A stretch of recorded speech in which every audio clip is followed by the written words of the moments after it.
Señor, reconocemos.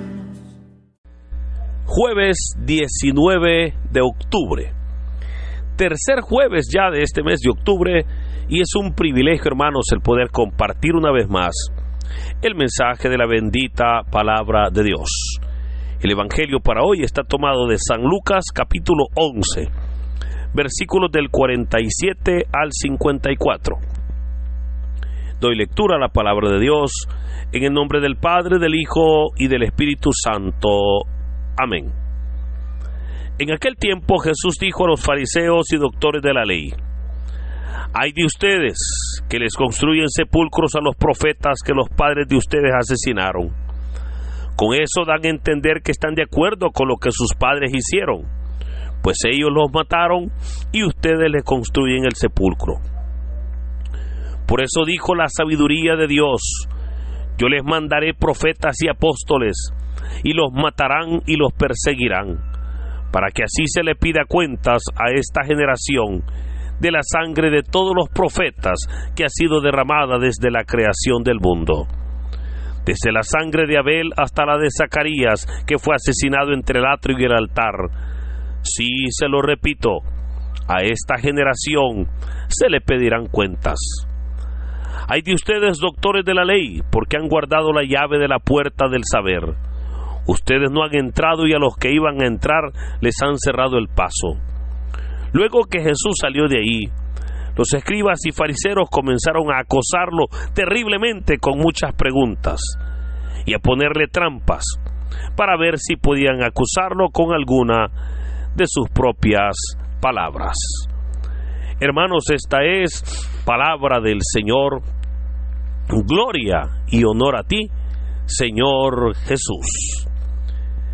Retomamos una vez más la lectura del capítulo 11 de San Lucas.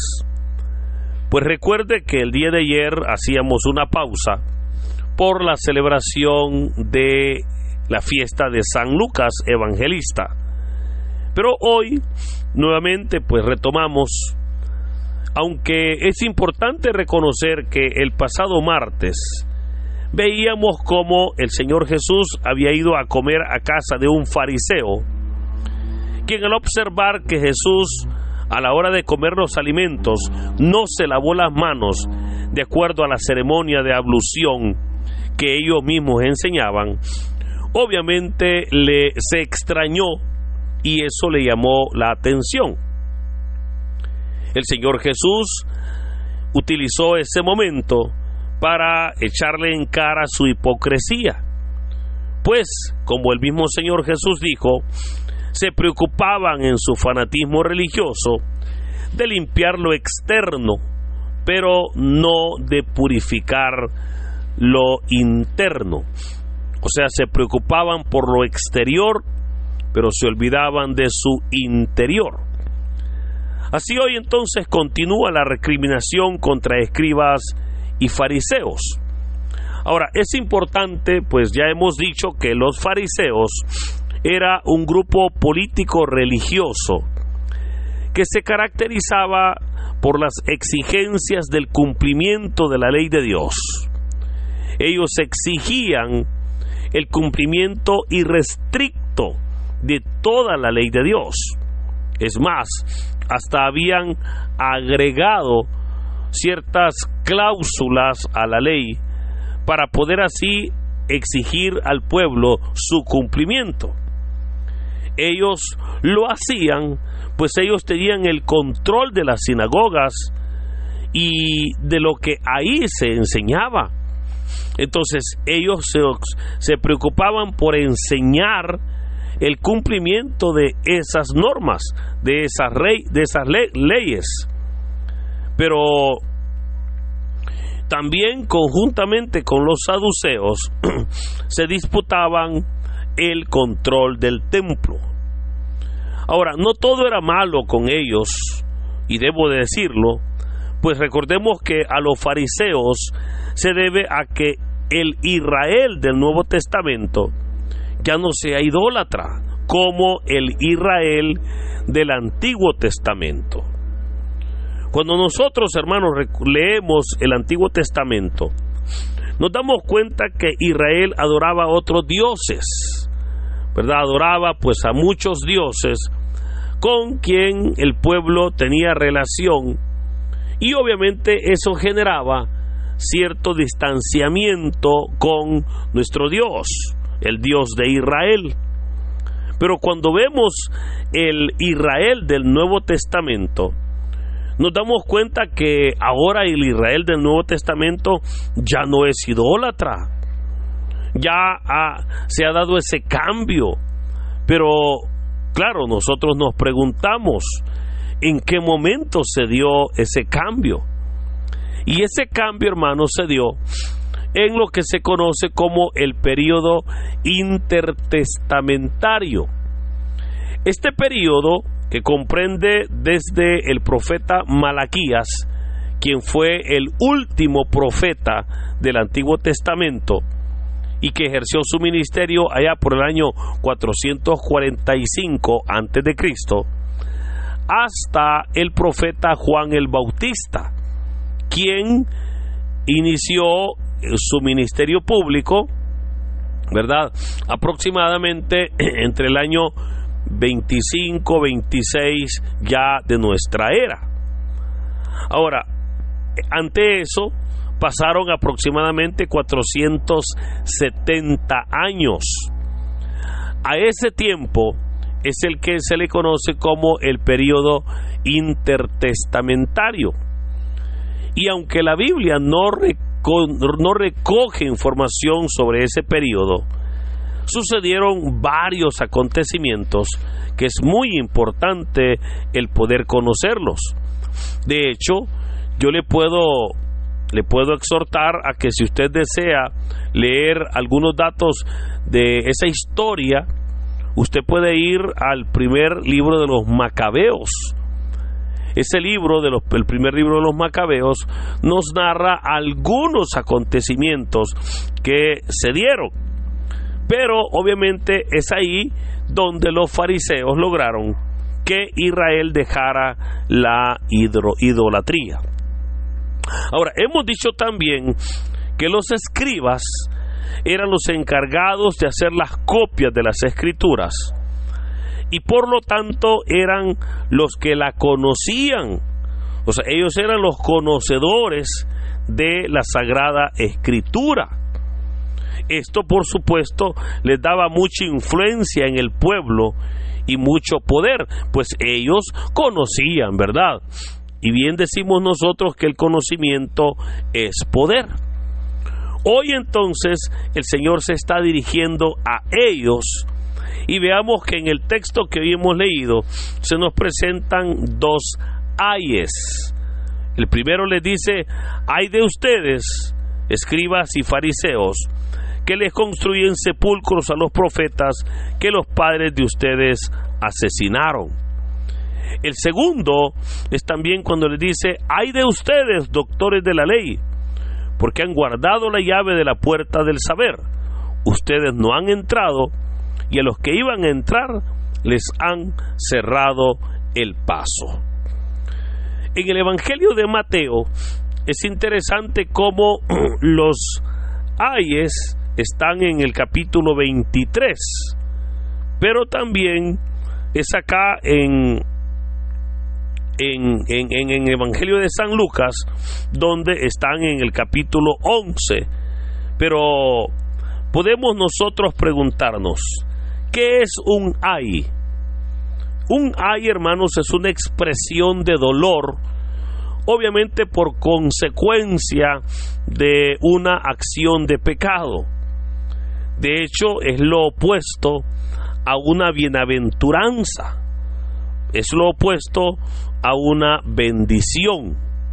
Y por esa razón es que el Señor utiliza esa frase. Pero esa frase, déjeme contarle que la retomó el Señor del profeta Ezequiel, cuando claramente el profeta Ezequiel va a decir: ay de Israel, ay del Israel idólatra, ¿verdad? O sea, esa expresión del ay obviamente es una expresión que evoca dolor. Veamos entonces los dos ayes que hoy hemos leído. Cuando el Señor les dice: ay de ustedes, escribas y fariseos, que les construyen sepulcros a los profetas que los padres de ustedes asesinaron. Con eso dan a entender que están de acuerdo con lo que sus padres hicieron, pues ellos los mataron y ustedes les construyen el sepulcro. Cuando el Señor habla de esta acción, es importante reconocer cómo en tiempos de Jesús habían algunas tumbas que eran consideradas como tumbas de profetas, ¿verdad? Tumbas como por ejemplo la tumba de Isaías, la tumba de Jeremías, ¿verdad? La tumba de David, etcétera, que tenían ellos como lugares muy especiales, pero que continuamente las estaban remodelando. Ahora, el Señor dice que cuando hacían eso era porque estaban reconociendo, ¿verdad?, aquella obra que sus padres habían hecho. Y por esa razón es que el Señor les dice: por eso la sabiduría de Dios dijo: yo les mandaré profetas y apóstoles, y los matarán y los perseguirán, para que así se le pida cuentas a esta generación. Y el Señor habla de cómo Dios va a pedir cuentas por la sangre de aquellos siervos, de aquellos profetas quienes murieron. De hecho, se nos describe claramente cuando el Señor dice: desde la sangre de Abel, ¿verdad? Recordemos, desde la sangre de Abel, el hijo de Adán y Eva, hasta la sangre de Zacarías, que fue asesinado entre el atrio y el altar en el templo. Y otra vez el Señor repite: a esta generación se le pedirán cuentas. Y hermanos, esa acción creo que hoy en día no solamente debe de generar para nosotros un ay histórico para escribas y fariseos, sino también debemos nosotros ahora de reconocer que estamos nosotros llamados también a poder enmendar aquellas cosas del pasado. ¿Cuántos de nosotros, hermanos, en el pasado cometimos errores que muchas veces hoy en día hasta nos da vergüenza aceptarlos? Esos errores que lamentablemente trajeron consecuencias, esos errores que hubo situaciones en los cuales tuvimos nosotros que pagar facturas o consecuencias terribles. Por todo eso, creo que es importante el que podamos estar siempre buscando la reconciliación, porque sabemos claramente que llegará el día del Señor, en el cual, hermanos, a todos se nos va a pedir cuentas. Pero oiga, lo que para la Biblia llama pedir cuentas significa el juicio, y ese juicio será tanto por lo malo que hicimos como también por lo bueno que dejamos de hacer. Porque hay personas que creen que obviamente hacer lo malo es pecado, y efectivamente así es, pero olvidan que también pecado es dejar de hacer lo bueno. Porque hay gente que ya decide en un momento ya no seguir haciendo el pecado, y eso está perfecto, pero obviamente no colabora para hacer lo bueno, sino más bien ignora las necesidades de los demás, y eso también es pecado. Por eso tenemos nosotros, ¿verdad?, que cumplir con la misión que el Señor nos ha encomendado, para que cuando se llegue el día del Señor, el día del juicio, podamos nosotros entregar cuentas de todas las cuentas que se nos puedan pedir. El segundo ay que el texto de hoy nos presenta es también para escribas y fariseos.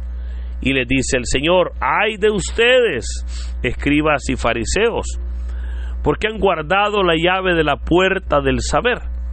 Oiga, ustedes no han entrado, y a los que iban a entrar les han cerrado el paso. Claramente vemos cómo el texto está presentando a escribas y fariseos como egoístas hasta con el conocimiento de Dios. Como ellos, a pesar de que conocían de una manera tan pero tan profunda las Sagradas Escrituras, ellos no compartían ese conocimiento. Y como no lo compartían, obviamente el Señor les dice: ay de ustedes que han cerrado la puerta, ustedes han guardado la llave y no quieren dejar que nadie pueda entrar. Ahora, pareciera como que esos casos, ¿verdad?, de esas personas que se oponen para que otros aprendan, pareciera como que se daba pues hace 2000 años. Pero curiosamente, hoy en día hay personas que siguen con el mismo actuar. Hoy en día hay personas que, aún teniendo la oportunidad de enseñar, de compartir lo aprendido, no lo hacen. Y no lo hacen a veces porque se tiene una mala idea en el mundo, donde la gente dice: lo que yo sé, a mí me ha costado, dice la gente, y yo no voy a compartir mis conocimientos con nadie. Pero hermano, esa es una actitud egoísta, porque le puedo recordar: lo que usted sabe, a usted no le ha costado, usted lo ha vivido, lo ha aprendido por gracia de Dios, sea el ramo que sea. Y estamos llamados nosotros a compartir mucho más las cosas de Dios, ¿verdad?, a compartirlas. Claramente el Señor ha dicho que debemos de enseñar al que no sabe, debemos de guiar a los demás. Y si Dios nos ha puesto a nosotros con cierta autoridad, con ciertos privilegios en la obra de Dios, debemos de enseñar a los demás. Y aquellas personas que son nuevas, diríamos nosotros, en la obra, o neófitos, como dice la palabra, en lugar de criticarlos o de juzgarlos, tenemos que enseñarles. Esto, fíjese, no solo habla bien de cómo un líder se está multiplicando y está preparando, obviamente, las nuevas generaciones, sino que también habla de cómo verdaderamente la obra de Dios debe de realizarse en total unidad como hermanos. Por eso creo que es importante el que podamos compartir nuestros conocimientos. Y el Evangelio de hoy termina cuando se nos dice que a partir de aquel momento, escribas y fariseos comenzaron a acosar al Señor, comenzaron a perseguirlo, comenzaron a ver en Jesús un enemigo, hasta que finalmente terminan ellos juzgándolo y pidiéndole a Poncio Pilato que lo crucifique. Acá vemos entonces cómo ya el ministerio del Señor se va poniendo un poquito tenso con estos grupos de poder, los cuales manejaban la enseñanza espiritual, pero lo hacían de una manera equivocada, y por esa razón es que el Señor obviamente les confrontó. Hagamos nosotros, hermanos, la obra que nos corresponde para que Dios pueda bendecir y respaldar nuestras vidas. Por eso, que en este hermoso día el Señor nos bendiga, en el nombre del Padre, del Hijo y del Espíritu Santo. Amén. Dinos, ¿qué te pareció la reflexión del Evangelio del día de ahora en la sección de los comentarios? Si eres nuevo, te invitamos a que formes parte de esta comunidad y compartas el Evangelio no solo a tus seres queridos, sino también a otras personas que estén necesitadas de escuchar la bendita palabra del Señor. Recuerda darle like a este video, suscríbete si aún no lo estás, ya que subimos videos todos los días. Así que muchas gracias y que Dios Todopoderoso nos acompañe hoy, mañana y siempre. me ha sostenido.